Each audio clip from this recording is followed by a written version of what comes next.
On this episode, we talk about Sting's WWE debut, Daniel and Bryan on Raw, we apologize to Erick, Rowan, and tons more, but we gotta talk about Sting! Now, on Byte That.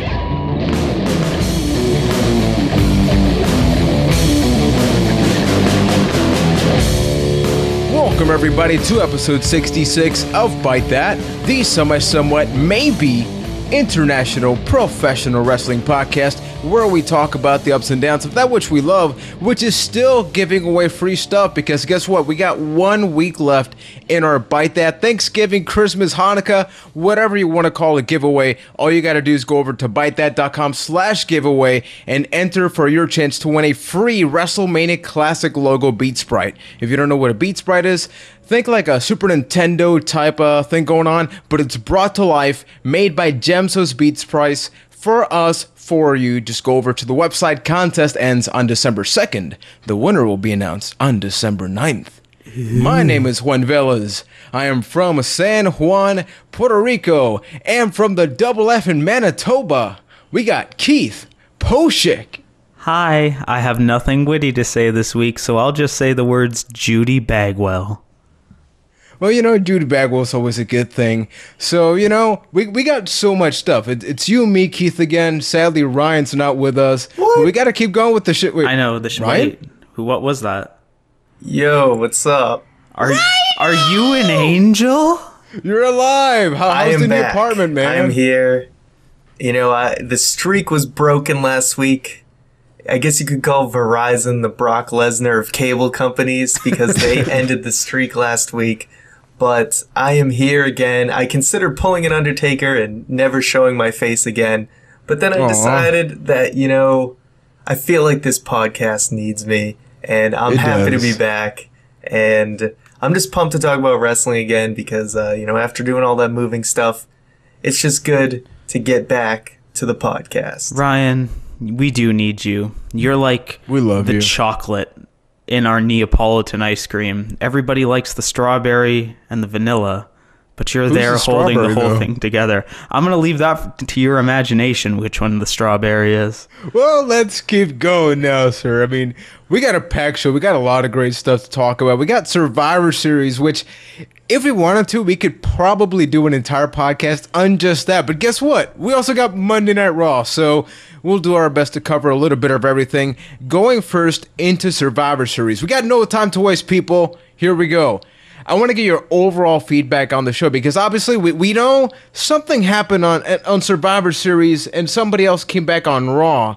But just overall impressions. Taking it to you first, Mr. McNulty. How did you think about Survivor Series turned out?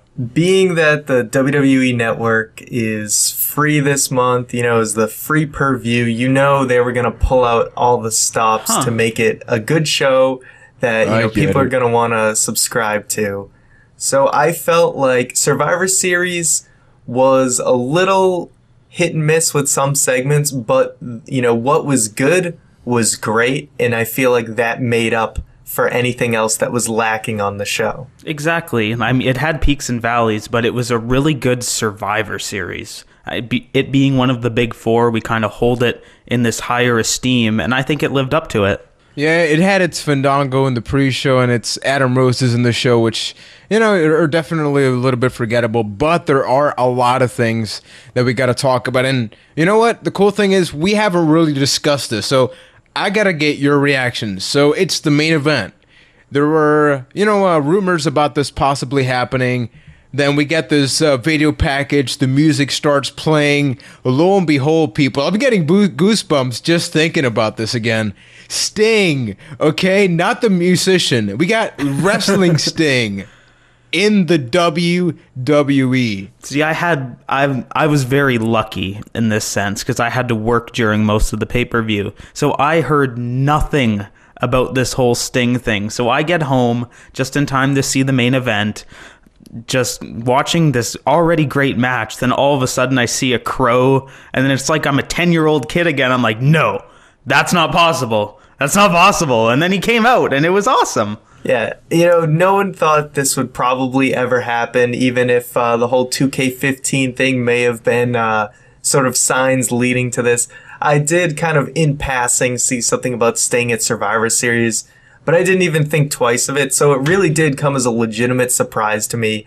An awesome way to end what was a chaotic, very dramatic finish to that elimination match. Just awesome. And like basically when Sting came out and had that stare down with Triple H, I felt like WrestleMania season has just started. Like it's on. Yeah, definitely. And we got to talk about the match itself, because we talked on last week's episode, Keith and I, about the fact that, this feels like a match that's worthy of being a Survivor Series match. And to me, it surpassed my expectations. It had everything. I mean, Triple H was absolutely top-notch in his acting. Stephanie McMahon, everybody was in their A-game. I want to get your feedback, Ryan. Just what was your expectation about the match? Because we got your predictions last week, but did you think it was going to be as good as it was? No, I really didn't. I mean, for a long time, Survivor Series has been the redheaded stepchild of the big four pay-per-views. Just hasn't really gotten as much attention as it deserved.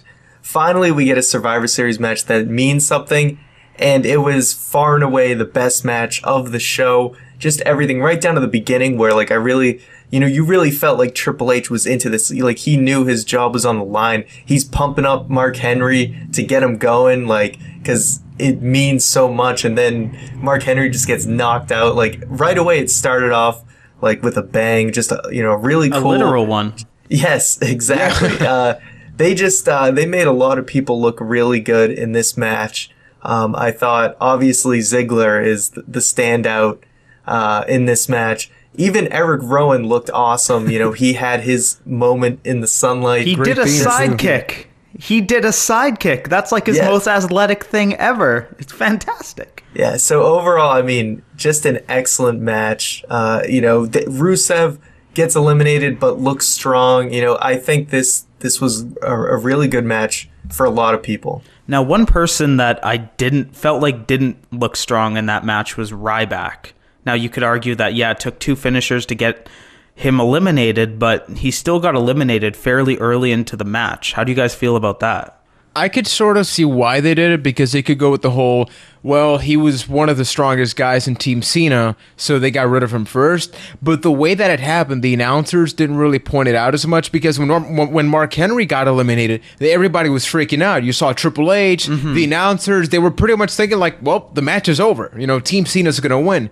But when Ryback was eliminated, it felt like there were so many things going on that there was no importance. So that to me was the issue, because he got a super kick, 1 out of like 80 that we saw in that night.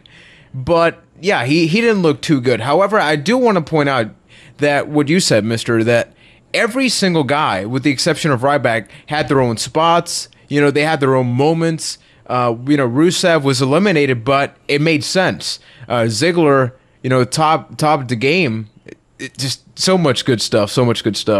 Yeah, Ryback was probably the one guy who, didn't end up looking the best out of this, but it was kind of just a necessary evil, because I felt like Ziggler in that spot was absolutely the best choice, because you felt like Ziggler was a legitimate guy that you could see getting pinned to lose the match. So it was, if it was Ryback or Cena in that situation, it could have easily felt like a predictable ending.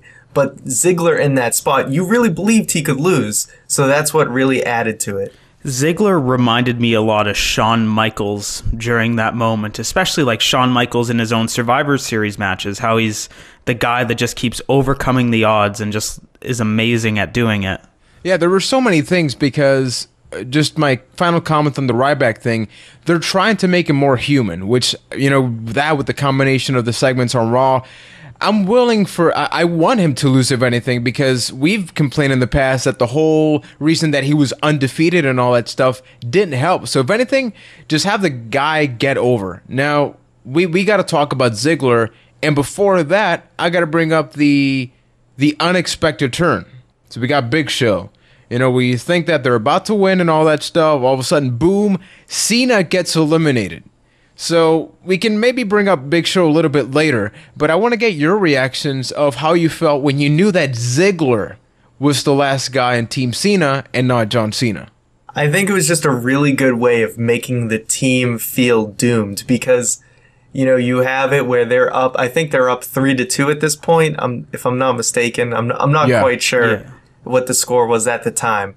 But to have Big Show knock out Cena, all of a sudden Cena's out, Big Show walks out.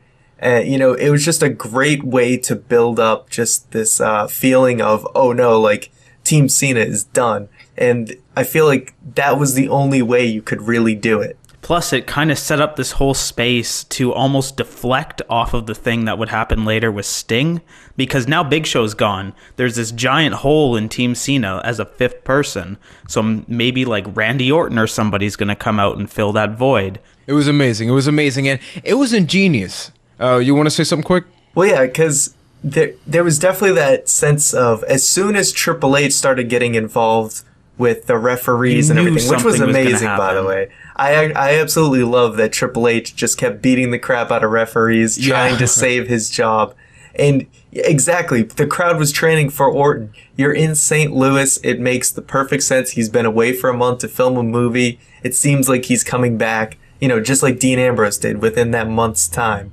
So everyone's expecting Randy Orton, and that's why it was just perfect to have Sting come out, because nobody saw it coming, aside from maybe some spoilers.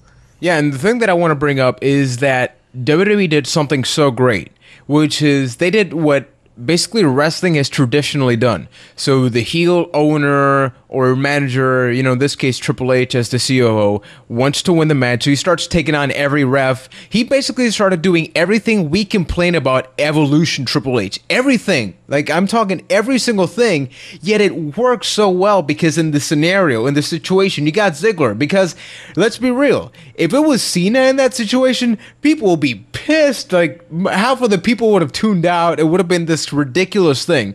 And as you brought up, everybody's chanting Orton. All of a sudden, the lights go out and all that stuff. It's like, you know what? Yeah, you can keep Orton away. We'll take Sting, which is what we got to get to. You got Triple H at the top of his game, and now we get a stare down between Sting, okay? Not John Paul Levesque from WCW, but COO Triple H. What was your reaction about that, Keith? It's a really cool thing because it's not going to be Sting and The Undertaker at WrestleMania. That's probably just not possible anymore. So this is a pretty goddamn good second place. I feel like that if there's somebody on the current roster to face Sting at WrestleMania and make it feel big, it's totally Triple H. Yeah, I agree. I think it's good that it's an old guard type of guy facing Sting. He could try and build up a younger guy, but it needs to, right off the bat, feel like a big time, prime time matchup. And, and it's a good way to get the old school fans kind of back too for seeing this. Yeah, as soon as they had that stare down, like I said, my instant thought was WrestleMania. Exactly. Now there is a possibility that they do this at Royal Rumble, because we're still at Survivor Series. We got time. Just coming off of it. They have time to build up a Royal Rumble match, and maybe they do that Undertaker thing at WrestleMania. But if that doesn't happen, I am 100% fine with a WrestleMania Triple H Sting match. I think that still works. The whole situation with Undertaker, things obviously changed, and maybe it's just not ideal anymore. So I think this is a close second. Ryan, you mentioned that Sting will build something up. I do agree with you, but that will probably happen later. You need to get that big match out of Sting first, then let somebody else take the torch from Sting. Honestly, from what we've seen in interviews and stuff, there may only be one match. This might be the match. I think Sting basically said he's got one left in him. He wants to do WrestleMania. So I don't know if there's ever going to be that build-up. I mean, never say never. A lot of wrestlers say it's going to be their last match, and it certainly isn't. But I really feel like they're just going to do this one match, and that's it. Yeah, and Sting was interviewed on IGN's Up at Noon. We actually saw that yesterday before Raw. And he's always been very direct at the fact that he wanted to face The Undertaker at WrestleMania 30. He said it in that interview. Obviously, he makes reference to Triple H. What I think is great, even though that a lot of people were disappointed he wasn't at Raw, is the reason why. Because I think everybody's still so caught up in the fact that Sting interfered in that match that they're not aware of the context. Sting is a guy that has never stepped foot inside a WWE ring, and he decided to interfere in the match where the future of the WWE is determined. I mean, think about that. It doesn't even almost make sense that he is involved in any decision. He's never been in the WWE to care about the fans or whatever the hell. So there are so many layers that can start to slowly peel, whenever the hell they think that they need to integrate Sting into the product, because now it's not about, are they going to have Sting? They know they have them in there, and it's a matter of when is he coming back. Exactly, and just think about the Crow character at large. It's almost... The mystique is what makes Sting, so him not being there almost adds to it and builds, and it just works so well. Oh, it's so beautiful. I want to get to an element we haven't really discussed yet, the theme. What did you guys think of the theme? Was anyone else disappointed we didn't just get the straight-up Crow theme? I'm a theme addict. I love collecting themes and all that, so... Do you own the obviously I was thematic? expecting the Crow... no, sir. No, I do not, actually. Oh. But going back to this... I didn't mind it. I don't know if it was the combination of the Titantron, because the way that theme sounds, you just sound badass. And I think that the Crow theme is way more mild, way more timid, and that would have been cool if Sting is a regular part of the roster. Maybe this is even an Undertaker situation where he had an exclusive theme for WrestleMania. Maybe he'll go back to the Crow theme, but if not, I love the pacing of it, the build-up for it. It's just awesome, so I don't really mind the fact that the Crow Sting... theme is still in WCW. Did they release that theme at all, or is it just they have the full entrance video on WWE.com, so I don't know if they have released it. I have to check that out, because I haven't actually gone and just listened to it on its own. I basically have only going off memory of that just watching Survivor Series. So I'll have to listen again. Yeah, I'm going to tweet it tomorrow, Wednesday. We record on Tuesday night, so check out our Twitter feed for a link to that Titantron. Any less comments about the Sting situation? Because we got a lot of other stuff that we got to get to about Survivor Series, which we can't talk too much about. But one thing I got to mention, at least briefly, is Ambrose Wyatt. So this is a match that two characters that people pretty much like. Very unorthodox characters. We saw that this is essentially a match that builds up their TLC match, as it was very obvious at the end.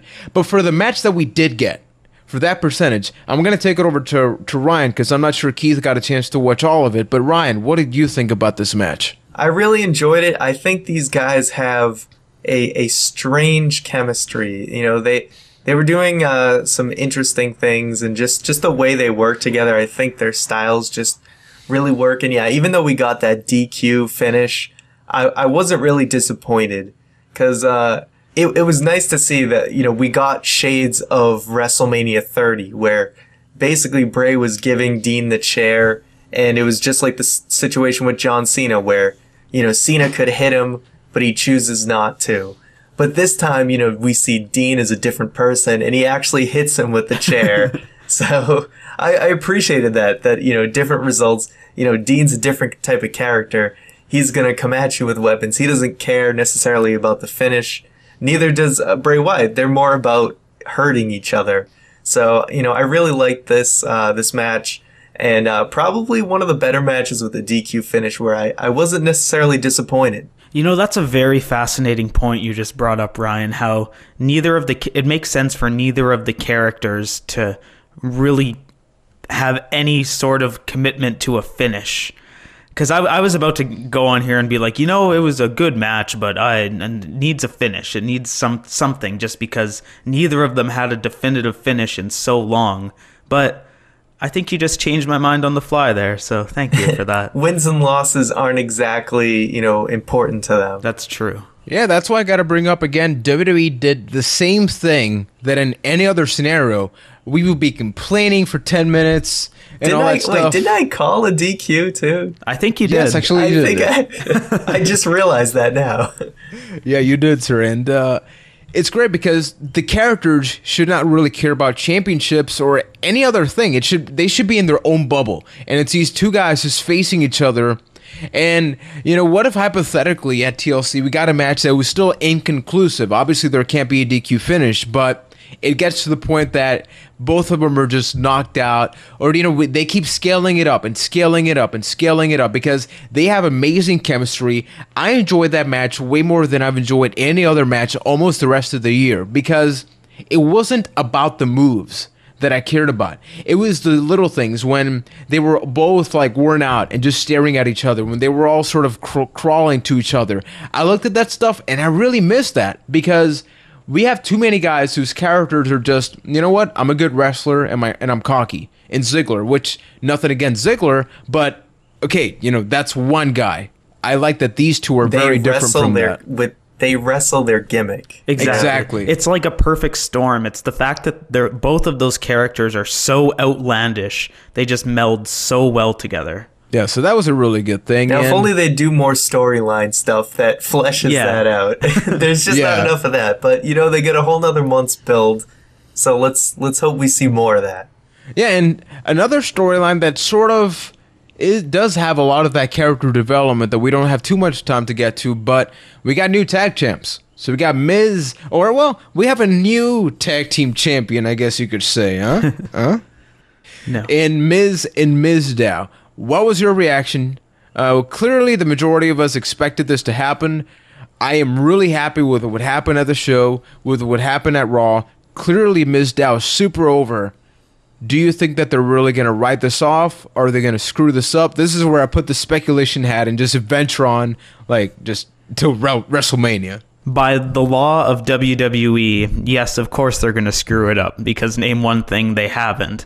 But it's just nice that the WWE tag team championships, are on somebody that's fresh and actually has something going for them. No offense to Goldust or Stardust, but that went over like a fart in church. Yep. Well, yeah, it is kind of sad that they're the Dust Brothers. They've kind of burned out quickly. That star burned out pretty quick. I still think they're a great tag team, but I was really happy to see them go what was really, clicking, which was, Mizdow and The Miz. And I just like how this match, although I wasn't too crazy about this tag match, I felt like it was a little slow at times. I do like how they basically built a whole dynamic of everyone wants to see Mizdow and we're not going to give it to you. Just keep the crowd, wanting Mizdow, and they kept teasing it. And then finally Mizdow comes in at the end, gets the pin. So I thought that was great. I also love how Miz grabbed both tag titles, and I like how they both do the, Miz puts his arms up first, everyone boos, then Sandow puts his hands up, everyone cheers. It's a funny dynamic, and it's almost like, almost how Team Hell No started, where one was face and one was heel. So, I like this kind of mixed bag of a tag team. So, I mean, they're pretty much a face tag team where just everyone hates The Miz. And the funny part is, they hate The Miz, but not as a heel. Does that make sense? Yeah, they hate The Miz because he's The Miz. It's just fun to boo him, and also gotta love the toy belts coming back. I love anytime Mizdow comes up with the toy belts. It's the best thing ever. And hell, it helps sell merchandise, because now you can have what he's actually holding. So that's a lot of good stuff. Now, okay, so we in the podcast have done a lot of things. Ryan in the YouTube channel has predicted pregnancy that's obviously very much wrong. And we've also taken a lot of shots at this guy. And I feel it's time that, we get all serious, we dim the lights, and we apologize to Erick Rowan. Erick, we thought you were going to be fired. Because that's how we got to start this off. And we're sorry. You actually got your own theme music now. You got a feud with Big Show going on. You're doing good, kid. Yeah, so Rowan, basically, we're sorry. But, we wrote him off pretty hard, especially when they, Bray Wyatt sets Harper and Rowan free. We figure Harper's going to flourish, which he's doing quite well. And Rowan is just absolutely screwed and has no shot. But luckily, they did something good. I really like that they threw him on Team Cena, totally unexpected. You didn't think this guy was going to have a babyface role. And I like what they've done. He has this awesome, really unique theme. And I like that he keeps the sheep mask. It's kind of like he has his own trademark. And it's just really cool. There were Erick Rowan chants on Raw. Right? There were Erick Rowan chants on Raw. So things are looking good right now. And I hope they continue to look good because, I'm really impressed. I didn't think he had a chance in hell. So I'm really happy to see it, and I'm digging it. Exactly. Erick Rowan was the reason why I believed that all of Team Cena being fired was plausible, because he could take that bullet. But pleasantly surprised what they're doing with Erick Rowan. And if you go back and watch those vignettes with Erick Rowan, the whole thing with the Big Show actually makes sense and is a huge form of character development, because the underlying theme of those vignettes was how he was just a big kid that got bullied about everything for being different. Then he goes to the ring and is like, I hate bullies. That's actual real character development for Erick Rowan. It's kind of crazy. An interesting note, I was actually just listening to Bray Wyatt's interview on the Steve Austin podcast, so you guys should all check that out, because this is like the first definitive interview I've seen with Bray Wyatt where he really is himself. And he actually talked about with when Erick Rowan came in, his original idea for him was to be like a Frankenstein type monster. And you could definitely say that at the beginning, but it seems like with the whole, they're still kind of playing off of that a little bit, but obviously trying to add a little more depth to him, just kind of having him be more likable and strange and just kind of a little offbeat, and I like what they're doing. Can I have everybody's attention?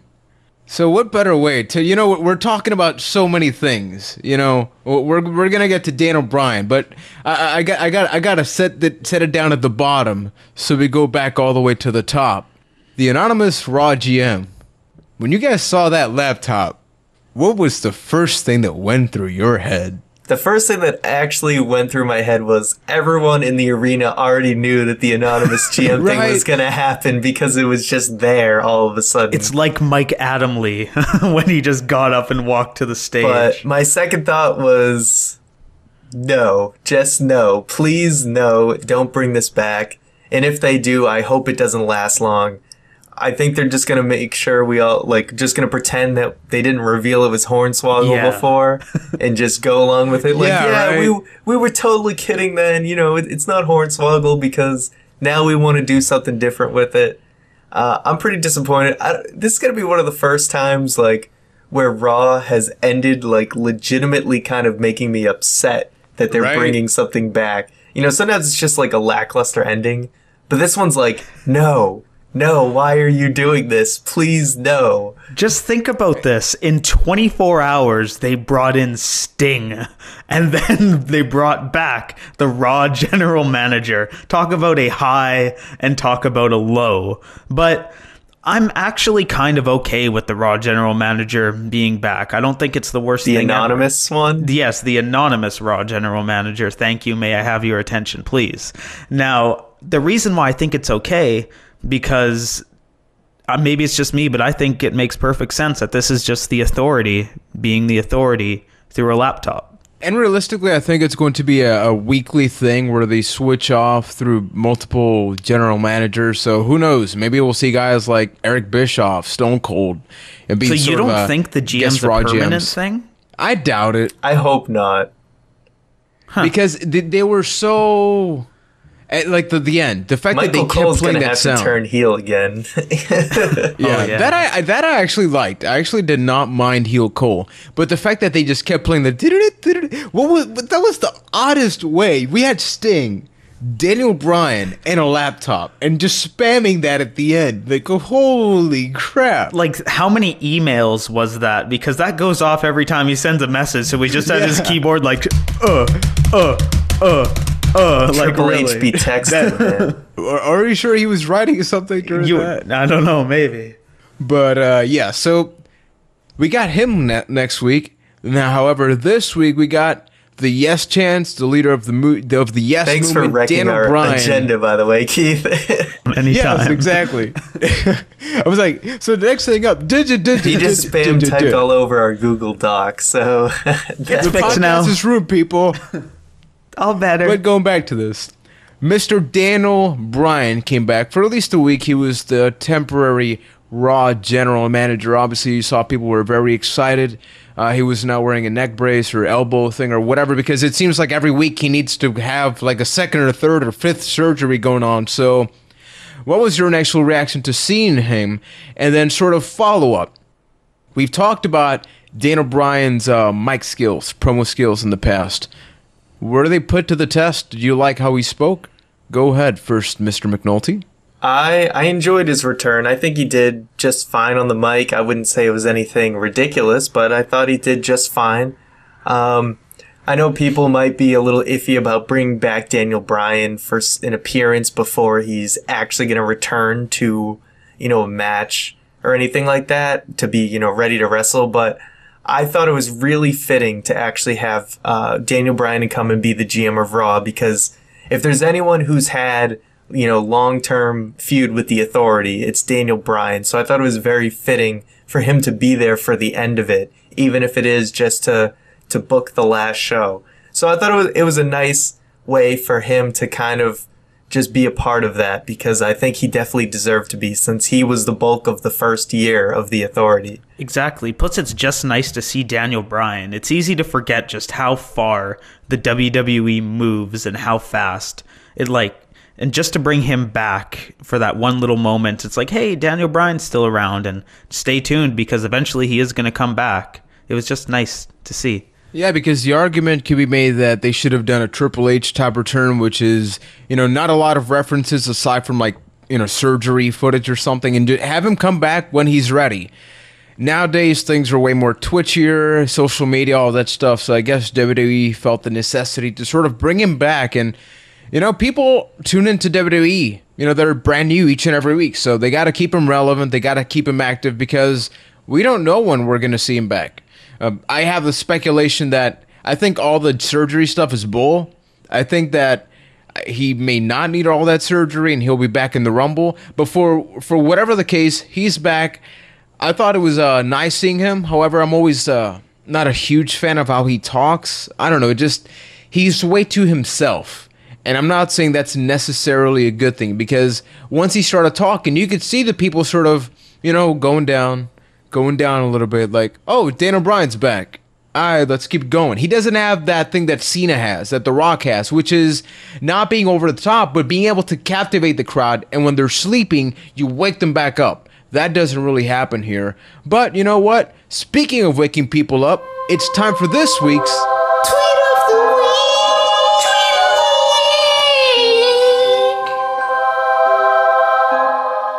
Well, actually, Juan, you are not correct, because this week's Tweet of the Week is the exact opposite of waking people up. Kind of glazed over it. The Big Show's heel turn, in quotes, at Survivor Series. And to go about that, this week's Tweet of the Week is brought to you by the Nick and Bryan Show at Money Shot? No, there's no money shots this time. The Big Show doesn't deserve a money shot. Oh. 0. Oh, man. The money shots are for waking people up, not putting people to sleep. So, the Nick and Bryan Show at the NB Show on Twitter. It's a picture. This week's Tweet of the Week is a pictorial, you might say. They posted a picture of a list of all the times the Big Show has either turned face or heel. So I'd like to take this time to go through all of them. Big Show entered the WWE as heel. The Big Show turned face to join the Union. The Big Show turned heel to join The Undertaker as a heel tag team. The Big Show turned face to feud with the Big Boss Man. The Big Show turned heel at the 2000 Royal Rumble. The Big Show turned face after WrestleMania, began mimicking other wrestlers. The Big Show turned heel by attacking The Undertaker, siding with Shane O'Mac. The Big Show turned face during the Invasion. We're in 2001 now, keep that in mind. The Big Show turned heel after WrestleMania 18 by joining the NWO. Big Show turned face after returning in mid-2004 to feud with Kurt Angle. The Big Show turned heel while teaming with Kane, feuding with SmackDown guys Mysterio and Batista. The Big Show turned face during a feud with Triple H after the New Year's Revolution 2006. The Big Show turned heel when he became ECW champion. Then he left for about a year. Then he returned in February 2008 and returned as a face, but then turned heel by attacking Rey Mysterio. He then turned face after WrestleMania 24 to feud with the Great Khali.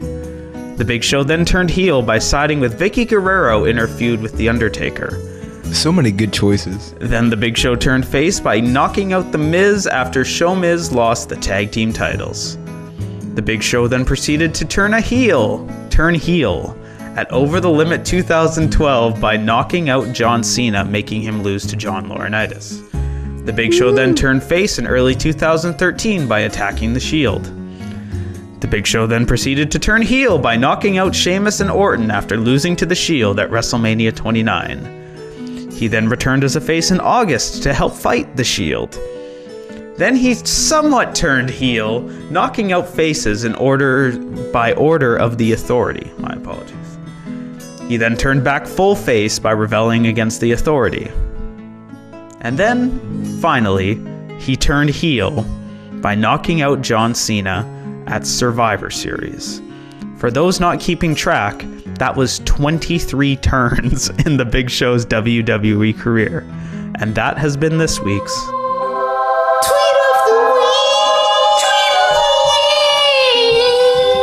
Keep in mind, this also doesn't even count WCW, where he's apparently turned multiple times back then as well. Exactly. He was one of the first NWO members, so count all that. He was probably face heel weekly. The sad part is he's still 50 turns short from Alicia Fox. Oh. Well, thank you, Keith, for the most insightful tweet of the week in tweet of a week history. Tweet of a week. Tweet of the week. Oh, that too. But everybody, remember to check out our YouTube channel also, youtube.com/ByteThatCast, where we post the podcast every single Tuesday night. This week, I'm going to be talking about spoilers in wrestling. What about? Stay tuned. Plus, remember to also check out our giveaway, ByteThat.com/giveaway. It ends next Tuesday. Get that free WrestleMania Classic logo Breed Sprite. Just go over there. It's free. It doesn't cost you anything except a little bit of your time. Now, not necessarily related to us, but there's something that we got to announce. Next week, Vince McMahon's going to be on Stone Cold's podcast, which is actually going to be live on the WWE Network. Now, we're big fans of Stone Cold's podcast. Ryan brought up the Bray Wyatt interview that was posted this week. I started listening to it. I still got about halfway through, but I just took a swig of coffee for the working man. You had to, man. All I got is some baby powder here, so I'm screwed. Maybe it'll help you a little later. Yeah. But. Oh, yeah. But, money shot time. Oh, God. Anyway, WWE seems to have this things of integrating things into the network right now that I actually like. They have now posted most of their popular YouTube videos on the network. So like top 10s, warehouses, and now they're doing this. So it's interesting because obviously we know Stone Cold's podcast is very much completely behind the curtain, as we saw with Bray Wyatt's, which is completely out of character. So what is a realistic expectation for a Vince McMahon interview that is going to air live on the network next week? Honestly, if Vince just goes on there and tells stories about his life for an hour, I will be the happiest man in Canada. I just want to know everything about Vince McMahon. He just seems so fascinating. Yeah, I'm looking forward to it. You could tell something was going to happen with Austin's podcast because they had been promoting it for several weeks up until then. So Vince wanted to make sure that the general audience was familiar with Austin's podcast before he went on it. And I think we're gonna get some insight, on some backstage things, maybe from, of old, maybe. I don't know. We don't know. But I'm not expecting any groundbreaking info. Vince is probably gonna still play his cards relatively close to the chest. He might tell some insight on some things during the Attitude Era or maybe a little bit after. But I don't think we're gonna get any sort of current backstage insight or any type of things like that. So I still expect it to be an amazing interview. And this is like the interview, you know? I mean, there's not too many other people you'd rather get insight from. So I'm super pumped for this. Exactly. This could truly be a once-in-a-lifetime thing, and can't wait for it. Yeah, I mean, when's the last time Vince did an interview? Never mind one that is actually going to get, you know, he's going to ask the questions that wrestling fans, you know, want to know the answers to. I really can't recall because almost every Vince interview has been about promoting the WWE. But what happens when, I mean, the reason you're watching it is because you're on the network. So the reason that I'm looking forward to it isn't necessarily because it's Stone Cold interviewing Vince. I see this as WWE finally doing a lot of the things that I've wanted out of the network, which is, you know what, we have the wrestling, we have the traditional stuff. Be your own e-network. Be your own. Cover yourself. You know, you got Stone Cold doing the controversial questions. I would say pull the curtain behind completely, because stuff like the whole Brett screw Brett and Stone Cold walking out, any interview that we've had about that has been very much in character or just briefly mentioned. But realistically, how did Vince McMahon feel as an owner during that? You know, I would love to really just know more about that and do more stuff like that in the network. That gets me tuning in. I mean, is it going to be after the Raw? I forgot when exactly it's going to air. I believe they're going to air it right after Monday Night Raw. So I don't know if it's even I think it's going to be live in quotes. Yeah, it may not be exactly live. It's going to be video. I assume there's going to be some video to it as well. Is it actually going to be on Austin's feed, like on his podcast feed, or is this a network exclusive? I'm not really too sure yet. Yeah, that they weren't too clear about, but I'm assuming it's going to be pre-taped but played live during that, and then we're going to get the audio version on the podcast. Regardless, do more stuff like this, because what the hell, with the old network stuff, you already got disclaimers saying that, you know, WWE characters are fictitious and all that stuff. Just go all out, because if you really want people to invest on the network, do more stuff like this. We already have it, but it's awesome. I mean, I think this is all part of just WWE kind of finding itself with the network. You know, there's always going to be some growing pains and stuff, and they're not going to know exactly what people are looking for right out of the gate. But I think this is a step in the right direction of offering more than just old content in pay-per-views. And exactly, if you want to go watch something like this right now, go watch that ECW thing from a couple weeks ago where Paul Heyman and Joey Styles just spit game about ECW for an hour. It's exactly what Juan was describing, and it's worth a watch. Yeah, and I haven't watched it yet, but they also have Usos, sort of before they were superstar type stuff going on. So they're really trying. You know, that you can definitely tell they're trying to venture forward into new ground. So there's that. Looking forward to that. We'll probably talk about that next week, or maybe in a video throughout the week. Now, speaking of videos, we post ours throughout the week to get your feedback about, you know, a couple of specific subjects. So I want to bring up my discussion video from last week, which was what has AJ Lee contributed to the Divas division. Obviously, this was sort of related to the rumor that she was going to be leaving the WWE, but I didn't really care about that. I care more just about her character, because it seems that for the past couple of months, her character is not nearly as popular or as fleshed out. And I just wanted to get your feedback. So Renee Gilbert posted, she has definitely saved that division after Melina, Beth, Maurice, Mickey all had left when the division had lost its touch immensely. She proved that Divas can cut great promos and work with the guys, and it being more enjoyable than the main event sometimes. She's a decent wrestler, but it's her mic skills that really shined and saved that division. She got people a little bit more interested in women's wrestling because how great the mic skills were. She gets the psychology of wrestling. The division needs a lot more cleaning up to do, but putting AJ Lee on top and letting her work her magic was an awesome start. To me, it's her acting and mic skills. She knows the business. And Barney Johnson posted, she has proven that women wrestlers can put on better promos and matches than men, and she's as close as we're going to get to having CM Punk on Raw, mainly because a lot of the things she says sounds like him.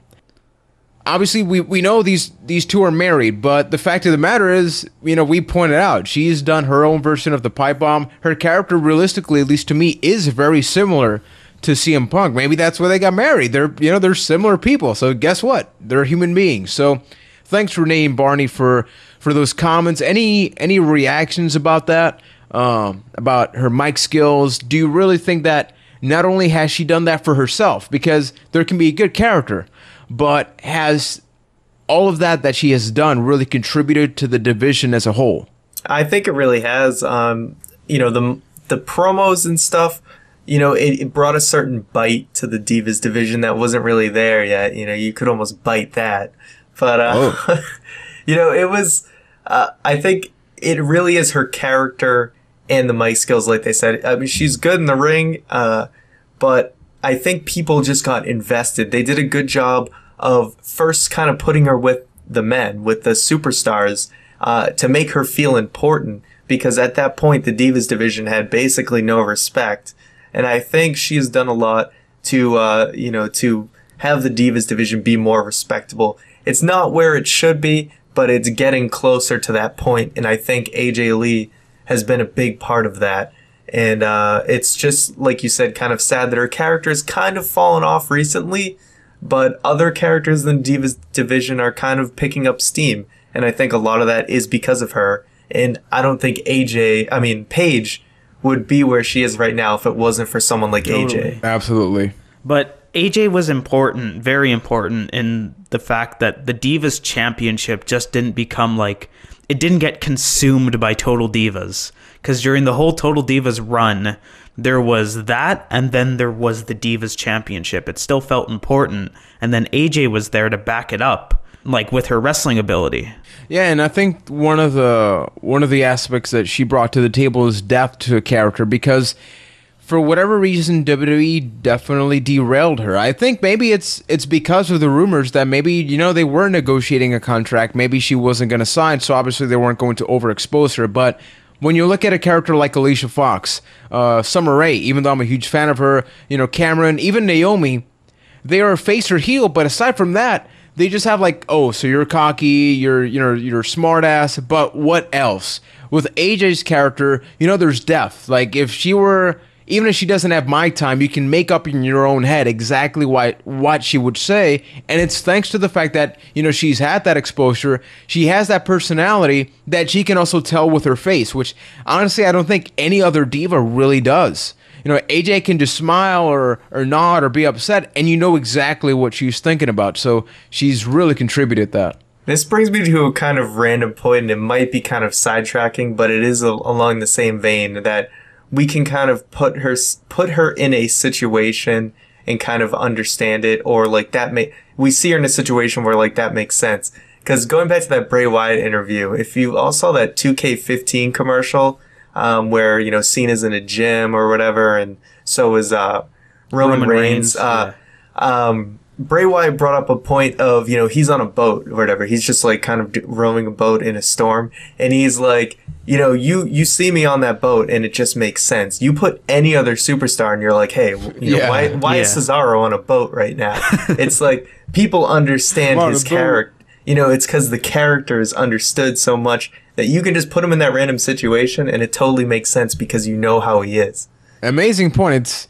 It's simply character development. Guess what? You develop a character, and you put him in a scenario that fits the character. Boom! You got stuff that legitimately works. So thanks, Renee Gilbert and Barney Johnson, for the comments. Keep them coming. You can keep continuing to let us know what you think about AJ Lee and her contribution by going to the YouTube channel and interacting with us there. So with that being said, Mr. McNulty, you brought up a question, which is, should the WWE use more jobbers, aka enhancement talent? So what do you got? All right, so as we all know, I did that video about enhancement talent. If you're not familiar with that, it's the guys who Ryback was beating up a year and a half ago. Those no-name local guys that just show up randomly.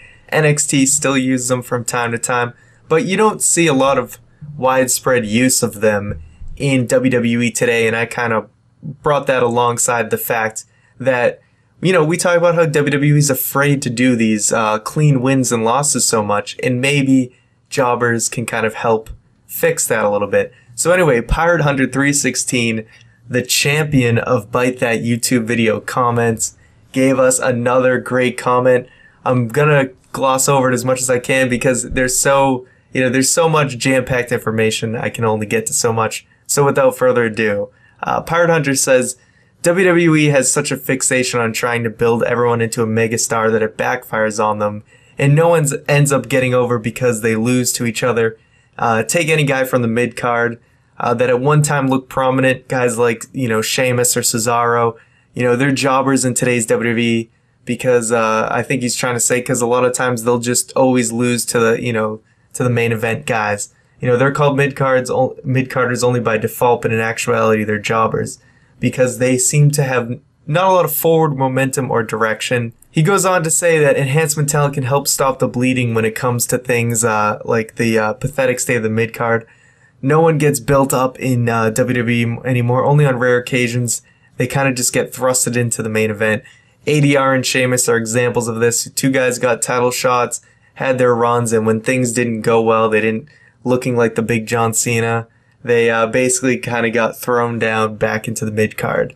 So he says, I always think, how can anyone be thinking about who is the next face when WWE doesn't even build up their undercard guys like how, Jericho, Jeff Hardy, Eddie Guerrero, Mankind were at the time. So a lot of interesting points there. The next comment is from Photoshop. I don't know if this is from Adobe themselves, but anyway, they even had the little Photoshop logo, so maybe it is. And he says, or she, the issue is most jobbers end up getting enjoyed by the IWC, and we want to see that push from them sometimes in the near future. At least that's how I feel on Squared Circle on Reddit. For example, Bo Dallas and currently Cesaro are used incorrectly. Bo Dallas has a great gimmick that can be pushed for higher mid-card matches, like the US Championship. Cesaro, we will all know he's talented and has the potential to be great in the main event. So bringing up guys who aren't supposed to be enhancement talent, but kind of ended up that way. 3MB says hi to this point. Just kind of by circumstance. So it's just kind of an unfortunate situation they're in. Anyway, last comment. Pack Leader 1215 says the answer is yes, yes, and several more yeses. They should rarely bring in one of the NXT talents so more people can see how skilled they are. Also show local talent might get a good pop. So I think he brings up a good point where you could actually bring in NXT guys as enhancement talent, which also simultaneously give them a little bit of exposure while you're building up a new guy. So maybe when they eventually are officially on the roster, people are somewhat familiar with them. Yeah, and you can have them fight back a little bit, even if they lose, and they can point out, oh, this guy's still, working hard to make it to the main roster, but, WWE is getting them some exposure. But you have to be so careful with that, though, because one thing, like, if he gets squashed a little too hard, that can completely destroy all his momentum. So I don't really agree with that. Yeah, I mean, there's obviously both sides to things, but the inspiration from this video, and I want to get more thoughts, and if you have any additional thoughts on these comments, by all means. But basically, Rob Van Dam was saying in an interview I heard recently, I forget where it's called. I'll have to link it on Twitter. But anyway, he gets into the fact that kind of the Attitude Era is what caused all of this superstar versus superstar. When mainly back before then, free TV was this guy versus a jobber. This guy versus a jobber, and then those two guys that beat up jobbers are going to face each other at the pay-per-view. And both of these guys look legit. They're pulling off all these awesome, cool moves like it's nothing. So now they're going to clash, and you want to see it. So now that WWE doesn't have that competition anymore like they had in the Attitude Era, is a time to scale things back again. I'm not saying every match is a jobber match, but maybe that they're giving away too much. And if they slowly kind of peel that away, we won't notice it while also making other matches feel big. That's an incredible point. Yeah, I'm still processing it almost that. upsets That's you. amazing. It's almost upsetting because at first my thought is no, I'm against it. But then part of me is like, well, you would care more about the pay-per-view, I guess, because you don't see that dream match or that match being giving away on Raw, which, sometimes ends in a DQ, but you still saw them face off. Let's be honest. There's been plenty of times on this show that we've said, I can't believe they just gave that match away, right? Yeah. And obviously they can't do this overnight because we'll all be up in arms that every match is just suddenly a jobber match. it's going to be a transition. We're accustomed to this, and we've been accustomed to it since the Attitude Era. But obviously that formula worked in the past. It may be, you know, I'm not saying do exactly like it was done back then, but there's obviously a way to prevent all of this DQ finish business and all these being afraid of clean wins.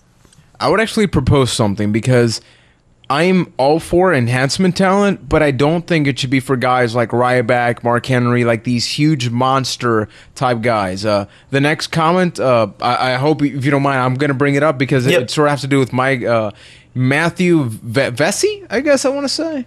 He mentioned they should have done this for people like Adam Rose and Bo Dallas, because, I mean, look at them. Look at them. There's nobody this could have benefited them in a way more to make them seem like actual big-name contenders. And I agree, because in this case, these are two guys that, you know, you don't look at them immediately go like, holy crap, they're going to squash whoever they're facing. You can bring up a guy from NXT and have them actually have a pretty good match. But at the end, you know, Adam Rose gets the upper hand. He wins. Both guys look good. And, you know, in the process, we didn't get Cesaro. We didn't get, you know, Jack Swagger or any of these guys sort of going down the card. Exactly. Like, we really didn't need to see Adam Rose beat up someone like Ryback or whatever. I think everyone just kind of wants to see what the guy can do. You know, just show off some of his moveset. That's really all we need. And exactly the same with Bo Dallas. He could have been, you know, had just as much build-up beating up no-names and being all happy about it than beating up actual guys on the roster we know. Exactly. In my head, this Bo Dallas scenario sounds so good, where he beats a guy up and he's like, you know, you did good. Just keep on trying. Keep on believing. Exactly. And if he you know, the fact that he beats up a jobber and he just acts like it's the greatest accomplishment of his life. Yeah, like he beat The Undertaker or something. Exactly. Yeah, and just a quick example, when Matt Sydal feuded with Shelton Benjamin in ECW, which sounds weird, he was originally billed as just a generic guy, but he actually, you know, held up his own against Shelton Benjamin, lost. Next week he got a name change, but his whole character was based on the fact that he was a no-name guy that sort of went in there and really held off his own. So it also keeps that unexpected like a John factor. Cena. Exactly, man. So guess what? This works. I just went from being against this idea to like wanting it to start next week, just not with huge guys like Ryback, please. Thank you, everyone, for those questions. I will have another video up this weekend, so remember to leave your comments on both mine and Juan's videos, because we really enjoyed discussing your comments on the show. Yeah, definitely. We got some great stuff. We actually got a great Survivor Series show. We got a pretty good Raw show. You know, WWE, I don't want to get my hopes up too much, but it definitely seems like they're going up that slump that we've been complaining about for a little while. So future looks bright. Everything Michael. else, yeah, man. And for everything else, there's MasterCard and Ryan closing off the show. All right, thank you, Juan. But we want to thank everyone once again for tuning into the Byte That podcast. Before we go, as always, got to get through those plugs. Follow us on social media, on Twitter at Byte That Cast, and like us on Facebook, facebook.com/Byte That Cast. Don't forget to also go over to bytethat.com/giveaway, where you can enter to win a WrestleMania bead sprite. If you don't know what a bead sprite is, it's like pixel art. It's a nice classic WrestleMania logo. Really cool. Thanks to Gemzo's Bead Sprites for that.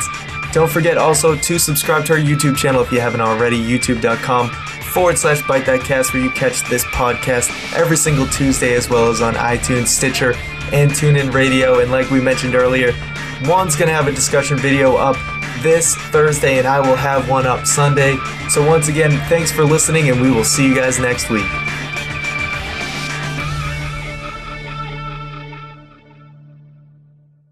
Is this thing on? Yeah. All right, cool.